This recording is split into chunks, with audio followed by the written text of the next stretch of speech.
और आचार्य श्री से कहती है कि बाबा मेरे पोते को आशीर्वाद दिया जाए। आचार्य श्री ने ऐसे ही थोड़ा कुछ प्रसाद देते हुए कहते हैं ठीक है जाइए। उस बूढ़ी माँ को लगा कि बाबा ने आशीर्वाद नहीं दिया। छेड़छाड़ मत करो बच्चा, जैसे बज रहा बजने दो, बैठो यहीं पर। श्री सदगुरु महाराज। ओ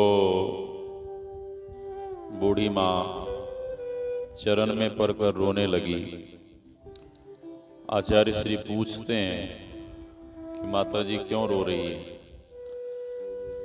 सेवकों ने कहा कि हुजूर इसका पोता बोलता नहीं है और ये आशीर्वाद मांग रही है और ये चाह रही है कि इसका पोता बोले। जब मैया बहुत रोने लगी तो आचार्य श्री के भीतर दया आ गई, करुणा की बार, और करुणा के कारण आचार्य श्री कहते हैं उस गूंगे बालक से, बोल बच्चा श्री सदगुरु महाराज। बच्चा नहीं बोला। दूसरी बार फिर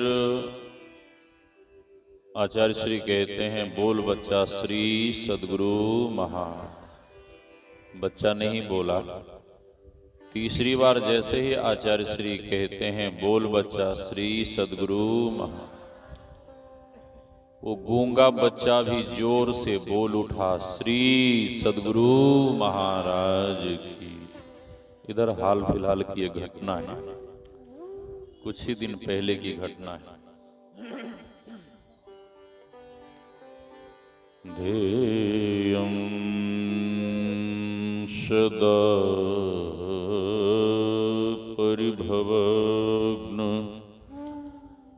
मभीष्टदोहम्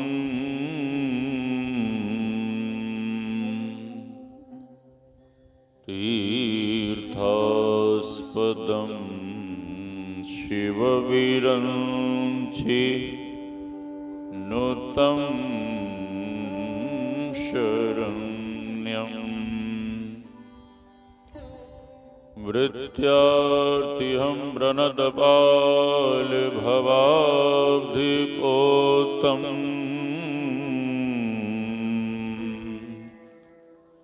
वन्दे महापुरुषते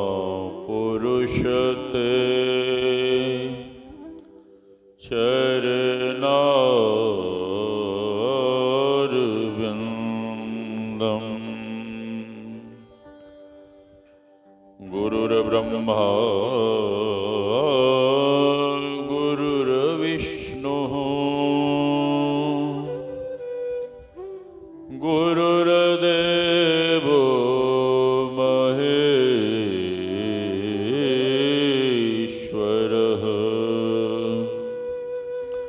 गुरुर्साक्षात् परं ब्रह्म।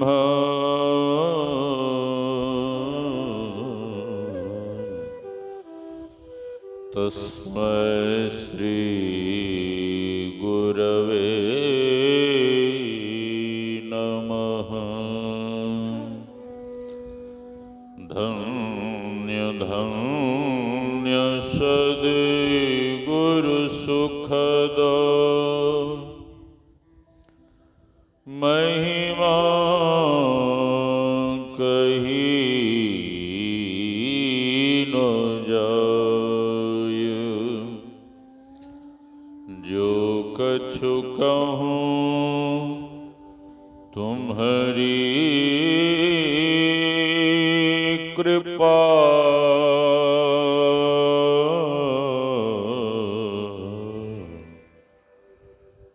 मोते कछु न बसाय। मेरा मुझ में कुछ नहीं, जो कुछ है गुरु तोय,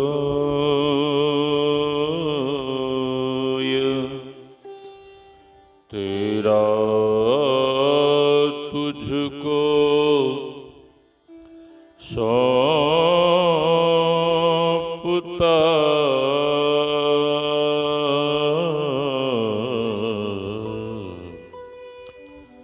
क्या लगेगा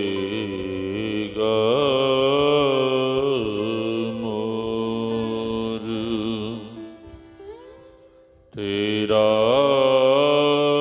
तुझको सौंपता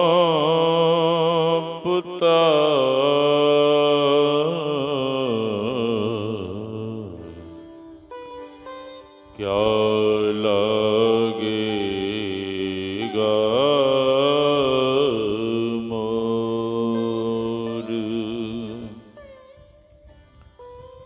आसन पर आसीन परमाराध्य सद्गुरु महाराज के युगल चरणों में कोटि कोटि नमन। इस पावन मंच पर विराज रहे गुरु महाराज के प्रिय शिष्य आदरणीय स्वामी श्री राधेश्याम बाबा, आदरणीय स्वामी श्री नंद किशोर बाबा, इस पावन ज्ञान यज्ञ में पधारे हुए पूज्य गुरुजन, सत्संग प्रेमी महानुभावों, माताओं एवं भक्तिमती बहनों, आप सबों के भीतर विराज रहे परमात्मा स्वरूप आत्मा को हम वंदन करते हैं। सिय राम में सब जग जानी, करऊं प्रणाम जोरि जुग पानी। यही भाव लिए हम आप सत्संग ज्ञान रूपी गंगा में अवगाहन कर अपने तन, मन और अंतःकरण को शुद्ध तथा पवित्र बनावें। अभी हम आप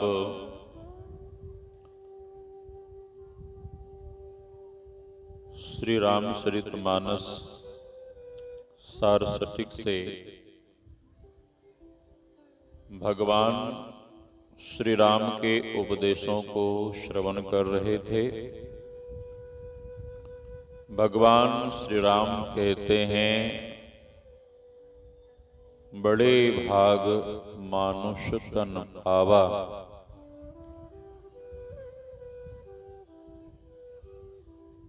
शास्त्र का कहना है, दुर्लभो ही मानुषो देहो, देहिनाम छन भंगुरः, तत्रापि दुर्लभम मन्ये वैकुंठ प्रिय दर्शनम।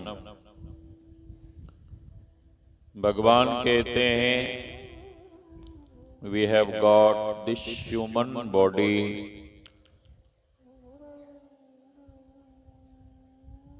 You great luck. हम आप लकी हैं, हम आप सौभाग्यशाली हैं कि हम आपको परमात्मा की कृपा से, उनकी दया के कारण हम आपको यह देव दुर्लभ शरीर मिला है। God has given this human body by grace। Hari तुम बहुत अनुग्रह कीन्हो। भगवान श्री राम कहते हैं, कबहु करी करुणा नर देही, देत ईश बिनु हेतु स्नेही। और कारण ही स्नेह करने वाले परमात्मा ने हम आपको यह देव दुर्लभ शरीर दिया है। लेकिन यह शरीर किस लिए मिला है? हम आप पाठ में सुन रहे थे, साधन धाम मोक्ष कर द्वारा पाइनो जेहि परलोक सवारा। यह शरीर साधनों का घर है और इसी शरीर में मोक्ष का द्वार भी है, दरवाजा भी है। यह शरीर साधना के लिए मिला है। भगवान ऐसा कहते हैं तो साधना कितने लोग करते हैं हम आप देख सकते हैं, हम आप विचार कर सकते हैं। मतलब भगवान को लोग मानते हैं, भगवान की नहीं मानते हैं। भगवान ने जो कहा उस बात को बहुत कम लोग मानते हैं। और दुनिया के लोग तो कहते हैं, आज कहे मैं काल भजूंगा, काल कहे फिर काल, आज काल के करत ही अवसर जासी चाल। पूज्यपाद महर्षि शाही स्वामी जी महाराज की वाणी में, टाला टूली में दिन रीता, एक नहीं युग बहुतों बीता, कर आस परम फल का, भरोसा क्या कल का, मन भजन करो भगवान, भरोसा क्या कल का। दुनिया के लोगों ने भगवान से कहा कि हे भगवान जी, ये काम बड़ा कठिन है, साधना करना, ध्यान करना, भजन करना, सत्संग करना, ये बड़ा कठिन काम है। बाबा जी बनना, घर छोड़ना बहुत कठिन काम है। एक संत जी मार्ग से जा रहे थे। एक वृद्ध बाबा ने कहा कि ए बाबा, ए संत जी, कुछ ज्ञान देते जाइए, उपदेश देते जाइए। संत जी ने कहा कि हम तुम्हें क्या उपदेश देंगे, तुम्हें तो तुम्हारा पोता ही उपदेश दे रहा है। उस समय उस बूढ़े बाबा का पोता बूढ़े बाबा की दाढ़ी पकड़ के हिला हिला के कह रहा था, बाबा बाबा बाबा बाबा। उस वृद्ध व्यक्ति ने कहा कि हे संत जी, हमें तो समझ नहीं आ रहा है कि मेरा पोता क्या उपदेश दे रहा है। संत जी ने कहा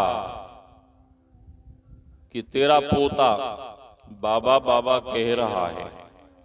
संत जी ने कहा, इस नन्हे बालक के शुद्ध तोतली बानी पे अब भी तो कुछ शर्माओ, और ये तेरा पोता तेरी दाढ़ी पकड़ के कह रहा है बाबा बाबा, अभी तो बाबा बन जाओ, अभी तो बाबा बन जाओ। तेरे बाल श्वेत हो गए, दाढ़ी सफेद हो गई, अभी तो बाबा बन जाओ। वो वृद्ध आदमी बहुत चालाक था। वृद्ध आदमी कहता है कि हे संत जी, जब मेरा पोता मुझसे बाबा बाबा कहता है तो मैं बाबा बनने का प्रोग्राम बना लेता हूँ। और जैसे ही झोला झंडा लेके मैं घर से बाहर निकलता हूँ तो सामने से बेटी का बेटा आ जाता है। कौन? नाती। पोता कहता है बाबा बाबा, तो मैं बाबा बनने के लिए जैसे ही घर से निकलता हूं तो सामने नाती आ जाता है और नाती कहता है नाना नाना नाना नाना, ए नाना, चाहे कुछ भी हो जाए बाबा जी मत बनना। आदमी कम चालाक नहीं है। भगवान श्री राम कहते हैं साधना करो, और भगवान कहते हैं यही तन कर फल विषय न भाई।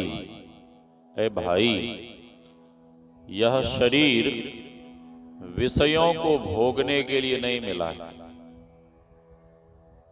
और विषय मतलब सांसारिक सुख, और सांसारिक सुख को भोग कर आज तक कोई भी सुखी नहीं हो पाए, कोई भी सुखी नहीं हो पाए, ना ही किन्हीं को आज तक तृप्ति मिली, किन्हीं को भी आज तक तृप्ति नहीं मिली। बीती विषयों में उमरिया, स्वामी गीतानंद जी महाराज कहते हैं, बीती विषयों में उमरिया, भजन बिना, भजन बिना रे भजन बिना। सारा समय बीत जाता है। संत लोग कहते हैं कि जैसे शरीर में खुजली होती है ना, खुजाने के समय बड़ा आनंद आता है, अच्छा लगता है, लेकिन खुजाने के बाद उतना ही अधिक जलन होता है, उतनी ही अधिक पीड़ा होती है। उसी तरह से विषय भोगने के समय बड़ा आनंद आता है, लेकिन बाद में क्या होता है, बाद में उस आनंद, जितना आनंद मिला उससे कई गुना बढ़कर हमारे शरीर के भीतर वही विषय विष का काम करता है, जहर का काम करता है, और हमारे शरीर के भीतर रोग बनकर कमर में दर्द, घुटने में दर्द, नस में दर्द, बहुत तरह की दिक्कत शरीर में होने लगती है। और बाद में जब बुढ़ापा आता है तब लोग भजन करना चाहते हैं, और जब उस समय भजन करना चाहते हैं तो बैठा नहीं जाता है, बैठा नहीं जाता, बैठा नहीं जाता। महाराज अब ध्यान में नहीं बैठा जा रहा, अब हमसे बैठा नहीं जाता, ध्यान नहीं होता। जब आपने युवावस्था में भजन नहीं किया तो अब कैसे होगा, अब मुश्किल है। तो भगवान श्री राम कहते हैं, यह शरीर विषयों को भोगने के लिए नहीं मिला है। शास्त्र का कहना है, आहार निद्रा भय मैथुनंच सामान्य में तत् पशुभिर नरानाम ज्ञानम नरानाम मदिकम विशेषो ज्ञाने न हीना पशु भी समाना। जितना पशु करता है उतने ही करते हुए हम आप भी संसार को छोड़कर चले गए, तो हम में और पशु में क्या अंतर। और संत लोग तो यहां तक कहते हैं कि पशु को एक बार भोग्य पदार्थ मिल जाने के बाद ही पशु तृप्त हो जाता है, लेकिन मानव को मिलने के बाद भी बारंबार पाने की इच्छा, तृष्णा, कामना बनी रहती है मानव के भीतर। लेकिन मानव विवेकशील प्राणी है, और यह विवेक जगेगा कैसे, जब किसी संत महापुरुष के सानिध्य में बैठकर हम आप सत्संग करेंगे, सत्संग सुनेंगे। और सत्संग के लिए तो बाबा तुलसी कहते हैं, जीवन मुक्त ब्रह्म पर चरित सुनहि तज ध्यान, जे हरि कथा न करहि रति तिनके ही पाषाण। बड़े बड़े जीवन मुक्त महापुरुष, उन्हें भी जब पता लगता है कि सरौनी ग्राम में शिवनंदन बाबू के भाई साहब के यहाँ सत्संग हो रहा है, तो बड़े बड़े योगी, यति, सन्यासी, जीवन मुक्त महापुरुष भी दौरे दौरे भागे भागे आ जाते हैं।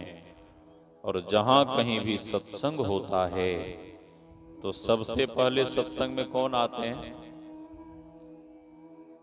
जहां कहीं भी सत्संग होता है तो सबसे पहले सत्संग में कौन आते हैं जी? हाँ, सबसे पहले हनुमंत लाल जी आते हैं। हनुमंत लाल जी तो आते ही हैं, लेकिन भगवान भी आते हैं।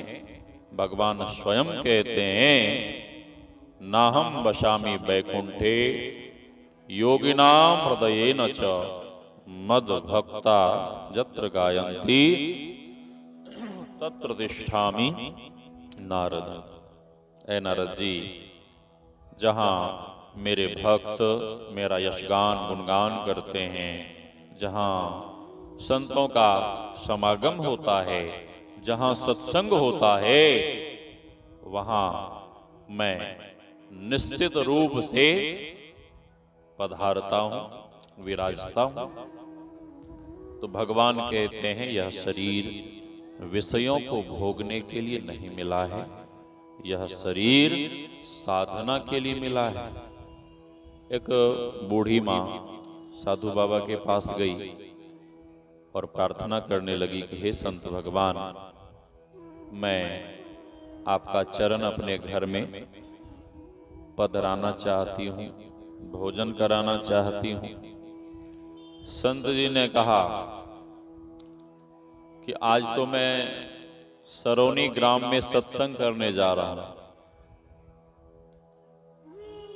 और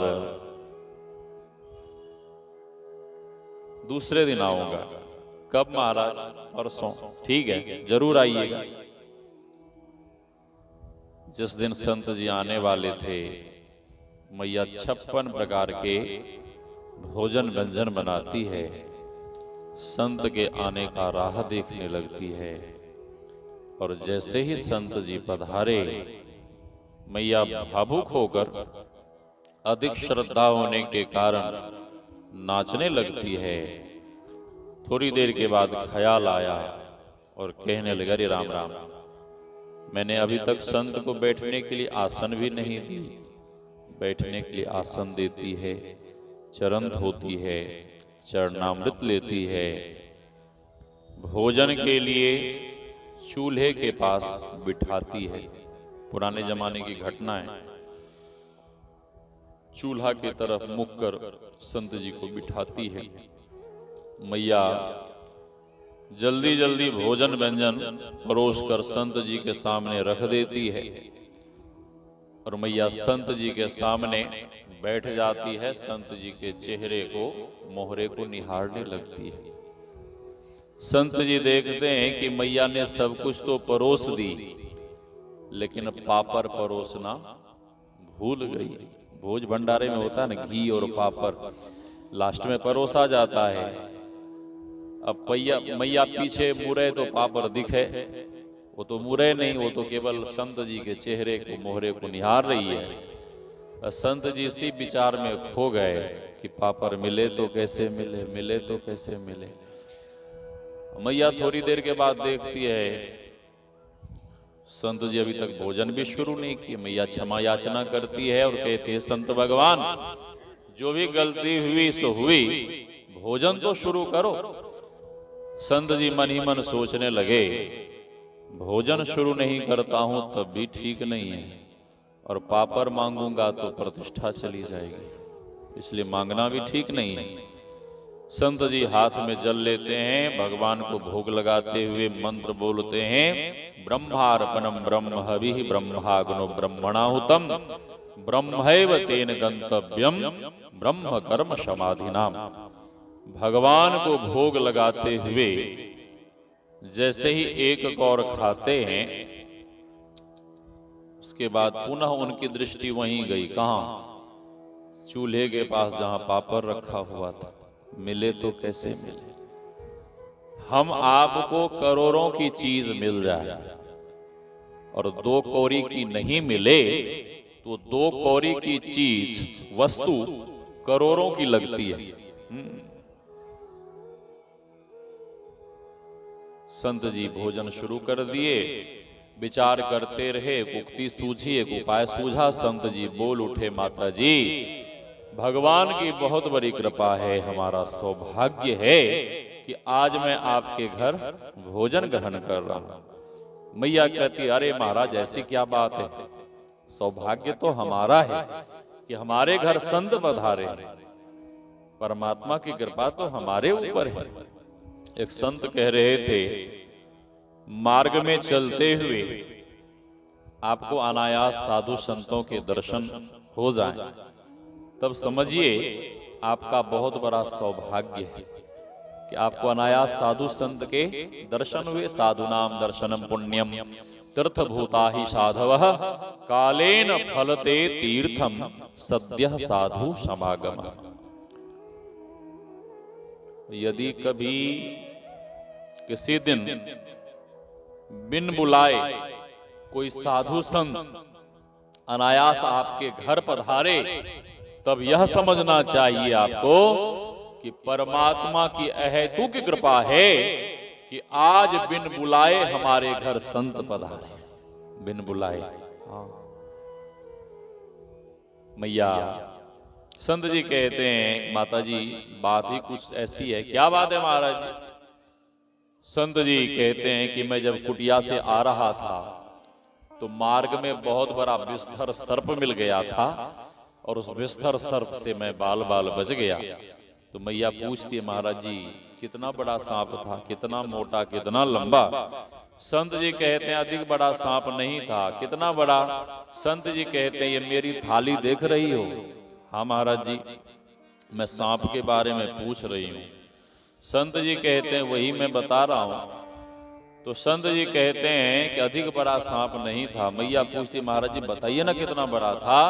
तो संत जी कहते हैं ये मेरी थाली से लेकर वो जो चूल्हे के पास पापड़ रखा हुआ है उतना ही बड़ा सांप था, उससे अधिक बड़ा सांप नहीं था। मैया कहते, अरे महाराज मैं तो पापड़ परोसना भूल ही गई। संत जी कहते हैं कि मैं पापड़ नहीं मांग रहा था, मैं तो आपको केवल बता रहा था, इशारा कर रहा था कि मेरी थाली से लेकर वो जो चूल्हे के पास पापड़ रखा हुआ है उतना ही बड़ा सांप था। अच्छा, संत जी को जितना व्यंजन मिला था, लगभग 55 प्रकार के व्यंजन मिले थे। उस सारे व्यंजनों को ग्रहण करते उनका पूरा पेट भर जाता, नाक तक भोजन आ जाता, लेकिन उनकी दृष्टि बारंबार उधर क्यों जा रही थी? ये किसी संत की कथा नहीं है, ये प्रत्येक मानव की व्यथा है, प्रत्येक मानव की व्यथा है।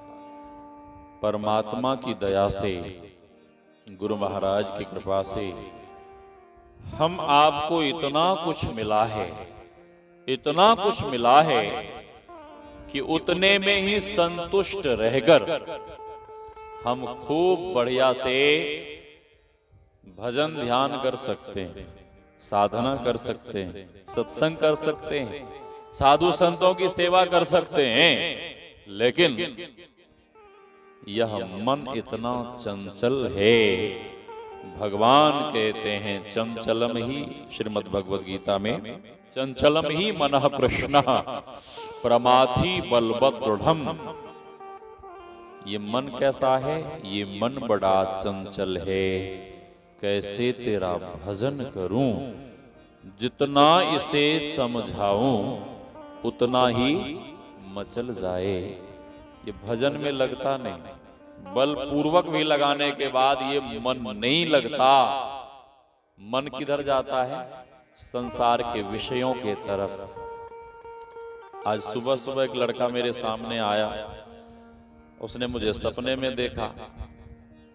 सपने में तो देखा, संजोग से मैं उसके गांव पहुंचा था और जैसे मुझे एकदम साक्षात देख लिया तो बड़ा खुश हुआ, पागल के जैसे करने लगा एकदम से।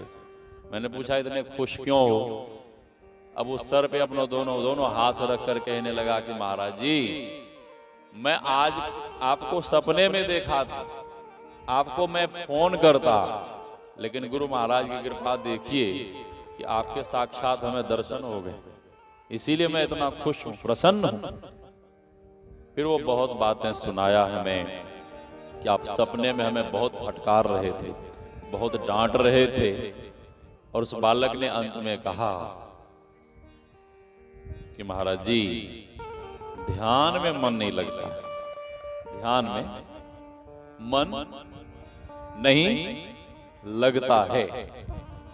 पूजा आरती के समय कहते हैं तन मन धन सब कुछ है तेरा, स्वामी सब कुछ है तेरा, ठीक है, पूजा आरती के समय कहते हैं। लेकिन भीतर में भाव क्या रहता है? भीतर में भाव रहता है तन मन धन सब कुछ है तेरा। भगवान जी मैं मुंह से कह रहा हूं, लेकिन हे भगवान जी कह रहा हूं लेकिन है तो मेरा, और हे भगवान जी मेरा जो है सो है, लेकिन पड़ोस में जो पड़ोसी का है, हे भगवान जी आपकी कृपा से वो भी मेरा हो जाए, तो आपकी बड़ी कृपा। और भक्त का बस चले तो भक्त ये भी कह दे कि हे भगवान जी मेरा मुझको दे दो, क्या लागे तेरा, ओम जय जगदीश हरे। जब तुम ये कह रहे हो कि हे भगवान जी सब कुछ आपका है, सब कुछ आपका है, तन भी है और मन भी है, तो फिर भीतर में ये भाव कहां से आया कि ये सब कुछ मेरा है, ये बच्चे मेरे हैं, ये घर मेरा है, ये धन मेरा है, ये सब कुछ मेरा है।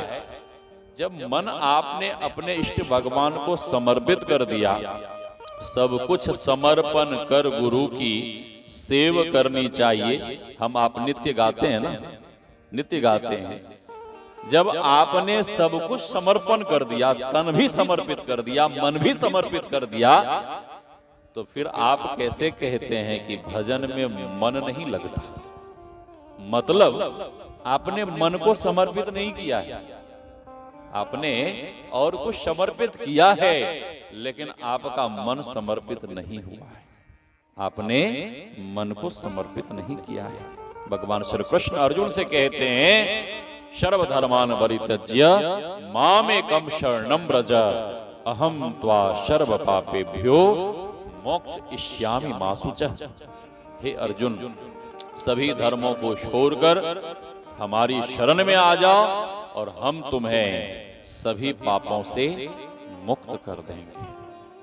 उस समय कोई धर्म नहीं था, उस समय केवल वैदिक सत्य सनातन धर्म था। तो वहां पर भगवान ने किस धर्म की बात की है? वहां धर्म से तात्पर्य है इंद्रियों का धर्म। हमारी जो इंद्रियां हैं उन सभी इंद्रियों का अलग अलग धर्म है, और उन सभी इंद्रियों के धर्मों से ऊपर उठकर अलग होकर जब अपने आप को समर्पित करेंगे, वह पूर्ण समर्पण होगा, वह पूर्ण समर्पण होगा। लेकिन मानव इंद्रियों के धर्मों में लगा रहता है और कहता है कि मैंने अपने आप को गुरु चरणों में समर्पित कर दिया। ये समर्पण भाव नहीं है, ये समर्पित होना नहीं है। तो भगवान कहते हैं यह शरीर विषयों को भोगने के लिए नहीं मिला है, साधना के लिए मिला है। दुनिया के लोगों ने कहा कि भगवान जी साधना करना बड़ा कठिन काम है, कोई आसान उपाय बताओ। भगवान ने कहा हाँ एक आसान उपाय है मेरे पास में। क्या? भगवान कहते हैं अपने जीवन की बागडोर कर्णधार सदगुर दृढ़ नावा दुर्लभ साज सुलभ करि पावा। शास्त्र का भी कहना है कर्णधारम गुरुम प्राप्यम तद वाक्यम बलवत दृढ़म अभ्यास वासना शक्त्या तरंती भवसागरम। शास्त्र का कहना है कि अपने जीवन की बागडोर गुरु चरणों में समर्पित करो और उनसे शिक्षा दीक्षा लेकर अभ्यास करो, और अभ्यास के प्रति लगन लगाओ, अभ्यास के प्रति विरह और व्याकुलता बढ़ाओ, अभ्यास के प्रति वासना को बढ़ाओ। वासना समझ सकते हैं, सभी लोग समझते होंगे वासना। मतलब किसी भी चीज को पाने की कामना, इच्छा, तृष्णा, वासना, और जब तक वह वस्तु से मिल ना जाए मानव चैन से नहीं बैठता है, व्याकुल रहता है। तो शास्त्र कहता है कि उसी तरह से साधना के लिए, ध्यान के लिए अभ्यास की वासना को बढ़ाओ। और अभ्यास की वासना जब बढ़ेगी, जब साधक खूब मन लगाकर साधना करेगा, ध्यान भजन करेगा, तो शास्त्र कहता है तरंती भवसागर। भगवान शंकराचार्य जी महाराज कहते हैं गुरु चरणाम्बुज निर्भर भक्त संसाराद चिराद भव मुक्त। जो भक्त गुरु चरणाश्रित रहते हैं, जिन्होंने अपने जीवन की बागडोर गुरु चरणों में समर्पित कर दिया है, शंकराचार्य जी महाराज कहते हैं वे भक्त एक न एक दिन ध्यान भजन करता हुआ, सत्संग करता हुआ निश्चित रूप से इस भवसागर को पार कर जाएगा। शंकराचार्य जी महाराज कहते हैं हाँ, लेकिन उस तरह से समर्पित होना होगा। उस तरह से जब अपने आप को समर्पित करेंगे तब हर तरह से गुरु महाराज आपकी रक्षा करेंगे। तन मन आत्म रक्षक हैं गुरु, गुरु हिक नाम एक लेव है। तन और मन, तन तो समझ में आता है, लेकिन मन की रक्षा, मन हमारा इधर उधर ना जाए, इसकी रक्षा गुरु ही कर सकते हैं। और कोई मन से दुखी रहता है या किसी को भीतर में तकलीफ है, उस दुख को संत सदगुरु दूर कर सकते हैं। महर्षि संत सेवी जी महाराज विश्राम कर रहे थे, सपने में गुरु महाराज के साथ गए गंगा जी नहाने। गुरु महाराज तो नहाकर बाहर आ गए, ये नहाते रहे और स्नान करते हुए लंगोटी खोलकर धो रहे थे, बहने लगी। अब लंगोट को जब पकड़ने को आगे बढ़े तो स्वयं बहते हुए गंगा जी में डूबने लगे और डूबते हुए रोने लगे। है तो वहीं अपने निवास में, गुरु महाराज के बगल में ही विश्राम में, सपने में सब हो रहा है, लेकिन स्वप्न की बात भी गुरु महाराज जान जाते हैं। और गुरु महाराज कहते हैं कि महावीर जी, महावीर जी, महावीर जी, आप क्यों रो रहे हैं, जगिए। और जैसे ही 2-3 बार गुरुदेव आवाज दिए, वैसे ही पूज्यपाद की आंख खुल गई। और जैसे ही आंख खुली तो उन्हें लगा कि गुरु महाराज हमें बुला रहे हैं, आवाज दे रहे हैं। दौड़ कर गए, प्रणाम करते हैं। गुरु महाराज मुस्कुराते हुए कहते हैं कि आप क्यों रो रहे थे, आप क्यों रो रहे थे, आप डूब थोड़ी ना रहे थे, आप तो अपने कक्ष में विश्राम कर रहे थे। तन मन आत्म रक्षक हैं गुरु। एक सत्संगी सज्जन यही मकनपुर, नवगछिया के पास मकनपुर, उस समय अंग्रेजी हुकूमत और नवयुवकों ने बगावत की, विद्रोह किया। किसका, किसके लिए, अंग्रेजों, अंग्रेजों का वो किया। तो अंग्रेज लोगों ने पता करना शुरू किया कि कौन कौन विद्रोहियों में कौन कौन थे। ये देश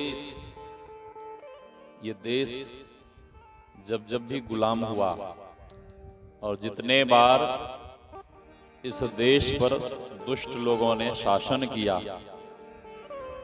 उस दुष्ट लोगों ने तो कम लूटा इस देश को। इस देश को उन दुष्टों ने, विधर्मियों ने कम लूटा,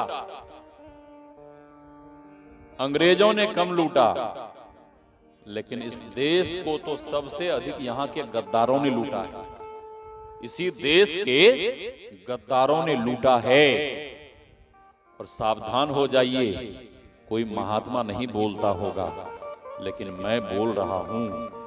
यदि आपके 5 बेटे हैं तो एक बेटे को फौज में जरूर भर्ती करिए। आपके 2 बेटे हैं, एक बेटे को देश की सेवा के लिए जरूर प्रेरित करिए, नहीं तो सबका जीना हराम हो जाएगा। क्योंकि महर्षि व्यास ने पहले ही भविष्यवाणी कर दी है, देश के प्रति और अपने धर्म के प्रति जागरूक होइए। सब कुछ कर रहे हैं, लेकिन अपने बच्चे लोगों को देश की सेवा के लिए प्रेरित करिए। तो कोई अपने ही बिहार के देशद्रोही गद्दार लोगों ने नवयुवकों का नाम बता दिया, उसमें एक सत्संगी नवयुवक का भी नाम बता दिया। वो तो थे नहीं, ऐसे ही नाम बता दिया। हाँ, अब सबको एक साथ सजा सुना दी गई, सबको एक साथ फांसी की सजा सुना दी गई। अब तो वे सत्संगी सज्जन सोचने लगे कि मैंने ऐसा कुछ तो किया नहीं, फिर मेरा नाम और मैं अब फांसी पे लटक जाऊंगा, फांसी पे लटक जाऊंगा। मन में सोचने लगा कि मरने के पहले एक बार गुरु महाराज का दर्शन कर लेता हूं। मरने के पहले एक बार गुरु महाराज का दर्शन कर लेता हूं। दुखी होकर पैदल पैदल, उस समय इतना साधन नहीं था, पैदल पैदल वो गंगा जी के किनारे गए, नाव पे पार हुए, फिर पैदल पैदल कुप्पा घाट पहुंचे। जिस समय वे पहुंचे, गुरु महाराज टहल रहे थे। गुरु महाराज को प्रणाम करते हैं। गुरुदेव बिगड़ गए और गुरुदेव कहते हैं कि आप यहां क्यों आए, किस लिए आए यहां पे? गुरुदेव अपने सेवकों से कहते हैं, इसको पकड़ो और उल्टा इसका हाथ पैर बांधो और यहाँ फर्श पे, रोड पे, सड़क पे लिटा दो और इसके छाती पे ईंट चौक दो। अब वे सज्जन सोचने लगे कि मैं तो गुरु महाराज के दर्शन करने आया था, गुरु महाराज से आशीर्वाद लेने आया था, और गुरु महाराज हमें दंड दे रहे हैं। वे पहले से ही दुखी थे। गुरु महाराज जब ऐसा बोले तो और दुखी हो गए। सेवकों ने वैसा ही किया, उन्हीं के कपड़े से उनका हाथ पैर धोती से बांध दिया, लटा दिया, पीठ पे छाती चौक दिया। संध्या के समय गुरु महाराज सेवकों से कहते हैं, कुछ बात भगीरथ बाबा से कहते हैं कि भगीरथ, अरे उस आदमी को जो बांधा था वो आदमी कहाँ है? पूज्य बाबा कहते हैं कि वो तो वहीं पे अभी तक लेटे हुए हैं। गुरुदेव कहते हैं, आहा, उसे बहुत कष्ट हुआ होगा, जाओ उसे बंधन से खोल दो। पहले तो डांटे, फिर दंड दिए, अब कहते हैं आहा हा, बड़ा कष्ट हुआ होगा। संतन की गति गोई, दादू जाने ना कोई, जो होवे सुली सजा, कांटे में ही टली जाए। ये बातें कम लोगों को समझ में आती है। हाँ, पूज्य बाबा जाकर खोल दिए। वे दुखी होकर खड़े हुए और मन में सोचने लगे कि अब तो हमें घर ही जाना है, तो घर जाने के पहले एक बार गुरु महाराज को प्रणाम कर लेता हूँ, आशीर्वाद ले लेता हूँ। अब तो मरना ही है, लेकिन मरने के पहले आशीर्वाद। फिर वे गए प्रणाम करने और फिर गुरु महाराज बिगड़ गए। गुरु महाराज बहुत जोर से डांटते हुए कहते हैं कि अभी तक आप यहीं हैं, जाइए, घर जाइए, जाइए। वे प्रणाम कर वहां से दुखी होकर, उदास होकर निकले कि गुरु महाराज ने आते समय भी डांट दिया और जाते समय भी फटकार दिए। दुखी होकर वहां से अपने गांव के पास पहुंचे। जैसे ही गांव वालों ने, पास पड़ोस के लोगों ने देखा कि वे आ गए, आ रहे हैं, तो सभी लोग खुशी के मारे नाचने लगे। अब इनको आश्चर्य हुआ कि लोग नाच क्यों रहे हैं। पास जब गए तो वे सज्जन कहते हैं क्या तुम लोग मेरे मरने की बात सुनकर नाच रहे हो, खुश हो रहे हो? मुझे फांसी की सजा होगी, मैं फांसी पे लटक जाऊंगा, मर जाऊंगा, यह जानकर नाच रहे हो? तो लोगों ने हंसते हुए कहा कि अरे नहीं, ऐसी कोई बात नहीं है। फिर क्या बात है? लोगों ने कहा कि आपको फांसी की सजा होने वाली थी, लेकिन आप तो चले गए गुरु महाराज के दर्शन करने, गुरु महाराज से आशीर्वाद लेने। आप तो कुप्पा घाट में थे, गुरु महाराज के दर्शन कर रहे थे, और इधर कोर्ट से पेपर आया है और उसमें साफ साफ लिखा हुआ है कि आपको फांसी की सजा से बिल्कुल रिहा कर दिया गया है, मुक्त कर दिया गया। गुरुदेव की वाणी में है, गुरु दाता दयाल, वह काटे यमजाल, पल में कर दे निहाल, भजो साध गुरु, साधु गुरु, साधु गुरु। तो गुरु दाता दयाल, ठीक है, वह काटे यमजाल, हमारे यमराज का जो बंधन है, जो भी है, उसको काट सकते हैं। हम आपको आवागमन के चक्र से छुड़ा सकते हैं, हम आपको आवागमन के चक्र से वे मुक्त कर सकते हैं। लेकिन बात वही है, क्या? सब कुछ समर्पण कर गुरु की क्या सेव करनी चाहिए। जब तक भीतर में समर्पण भाव नहीं होगा, तब तक हम आप इस भवसागर को पार कैसे करेंगे? इसलिए भीतर में समर्पण भाव होना चाहिए।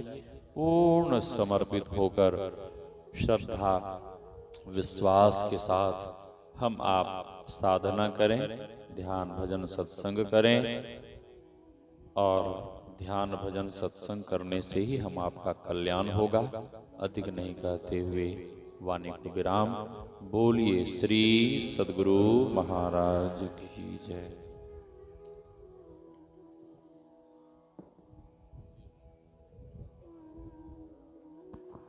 श्री सद्गुरु महाराज की जय। आवाज दो दोनों छोटू।